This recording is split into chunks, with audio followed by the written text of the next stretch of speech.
Buenos Cameron Diaz, welcome to Pedro TV and welcome to the New South Wales Art Gallery. You can pan, but back.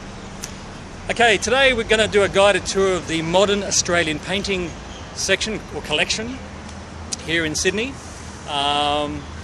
Michelangelo, or how we like to call him down here, Michael Angelo, won't be among it. False advertising? Let's go see. Come on. Okay, the first painting today is by Elioth Gruner. He was a painter in the early part of last century. He was a pupil of Julian Ashton. But why we're starting here is this is the first painting I always come to when I come to the gallery. I've been coming to this gallery for about 30 years. And why I love it, it's just that it just reminds me of growing up in Canberra, going over to the farms on the outskirts on a cold winter's morning, and the frost, the frost is so icy on the ground it crunches. And of course I love the fact that the sun is behind the figures and the shadows are so beautiful. This is just I'm not that big into figurative cow paintings, but I love this. Okay, so this is very emblematic of Australian painting up to that stage. It was all about showing people, especially in Europe, the bounty, the agricultural bounty and riches that could be made in the new colony. So often you had mainly rich people, rich portraits of farmers and politicians, mining people. And a lot of it was just reporting back to Europe that there was abundant space and opportunity in Australia. But that was all about to change with the Second World War, and we'll go to the modern Australian painting section. Okay, Goran? Yeah. So primarily the Second War arrived in Australia. A lot of the painting stopped being about farms and tall buildings and rich people, and a lot of the Australian painters started to take on psychological themes. We've got a great painting by Arthur Boyd called The Expulsion, and sort of, again, it is symbolic of the painters trying to create an Australian idiom using real Australian bush animals, even transplanting old world stories, but still trying to somehow make some human drama in the Australian landscape. Now we'll go to the next guy, related, a guy called Sid Nolan. Okay? Roll it. Okay, Ned Kelly, another Victorian painter. Started a series about Ned Kelly, the famous bushranger in Victoria, and his stories with the police and hiding in the forest, in the bush. So we have painters tackling themes about Australian characters, Australian people, the Australian experience. This is perhaps the most powerful emblem to come out of Australian painting, the old eyes and the helmet, the metal helmet that he wore at Glenrowan. So,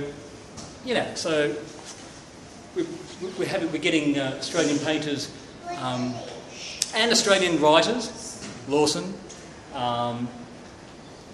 National identity was very important, and no one from above was doing it. It had to come from below. So writers, poets, painters were establishing the Australian identity, which was related to the bush. And now most people, as we know in Australia, live in cities. And even then, probably most still lived in the main colonial cities of Sydney and Melbourne. But, we're starting to explore the country, and we're starting to explore what it is to be Australian. Okay. And his Nolan's imagery still today still strikes people to do things like films. Ned Kelly. Yeah. I mean, I've just seen a great show by a young Australian painter called Johnny Romeo, who was riffing on the whole Ned Kelly series and what it means to be Australian, what it means to have a folk hero like Ned Kelly. So it's very, very important. But not the end of the story, eh, Goran? No. Okay, let's go. So, Neddy Kelly Roland. Yeah, okay. This painting, this majestic painting, is by Tony Tuckson. I think it's called White Lines, Vertical on Ultramarine. So Australian painters were very influenced by the abstraction that was coming from overseas. What I love about them, apart from the colour and the energy and the raw energy, I mean, there's only about 22 strokes of a paintbrush, is that he actually painted on masonite. It's a great legendary material for Australian painters. Masonite is like a thin board that you put up in houses. You know. Go near the painting. Yeah, the light's better for you. Okay. So, yep. Tony Tuckson actually worked here as a curator. He was a very humble guy. He never really pushed himself. Never had a showed solo shows at all. Waters show him now. And after his death, he's really come into his own. Now there's another guy who also was leading with the abstraction, with creating abstract motifs of the Australian landscape. And his name's Fairweather. So that's the next painting we have to find is a Fairweather. Okay, Goran? Yes. Okay. We're on the case. What do you think? Brilliant. Yeah? Is this one you stop and look at? Yeah, I would look at this one. Definitely look at this one. Yeah. Roland. Okay, the next great chapter of our little tour guide is a Scottish painter by the name of Ian Fairweather, who came out to Australia, lived in Melbourne, travelled around Asia. What he did was combine calligraphy with abstraction. And even though these examples, the colours are so murky and drained, he painted using cheap house paint on bits of cardboard. It's a miracle that they've survived this long, and I think that's why they're behind glass, because the state of them are so fragile. But, this one's Anak Bayan, which I believe is a festival in Indonesia, with children and mothers. It's just a whole parade. He'd like to get a whole parade of people. Here's another figure with a hand up there. So just painting over lines, getting a sort of layering going. But immaculate. I mean, I've seen a lot of Ian Fairweathers in private homes in Sydney.